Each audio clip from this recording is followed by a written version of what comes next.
Profitant de son séjour à Kolwezi où elle prend part aux activités de Katanga Business Meeting Kabem, la première ministre Judith Suminwa a été devant la presse du Lualaba. Au cours de cet exercice, la chef du gouvernement congolais a sans tergiverser répondu aux préoccupations des journalistes relatives à la situation socio-économique et sécuritaire du pays, tout en relevant l'engagement du président de la République à tout le front pour restaurer la paix durable. Aujourd'hui, à une époque de transition écologique, nos minerais critiques sont très intéressants pour un certain nombre de personnes, mais au niveau du chef de l'État, de tout le gouvernement, il n'est pas question de brader le pays.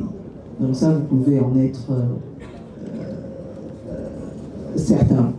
Maintenant, c'est sûr que lorsque nous allons évoluer vers quelque type de contrat que ce soit, il faut bien entendu être certain qu'il va y avoir probablement des accords avec l'administration américaine, il va y avoir des contrats avec le secteur privé américain.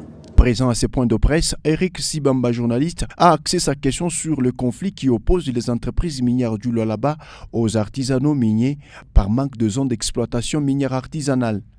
Alors la question que nous nous posons est celle de savoir comment votre gouvernement compte s'y prendre pour résoudre cette question, parce que l'artisanat minier constitue une source sérieuse de l'économie ici en province. Et aussi ça pourra éviter les conflits entre entreprises et artisanat. La première ministre précise. C'est déjà comment arriver à organiser tous ces artisans miniers en coopérative, parce que je pense que dans cette organisation, on sera plus à même de pouvoir mettre en place des règles et des obligations de part et d'autre pour voir comment les choses peuvent se faire et améliorer le dialogue qu'il peut y avoir entre les compagnies minières, ces coopératives d'artisans miniers ainsi que les autorités au niveau de la province. Ça, c'est la première chose.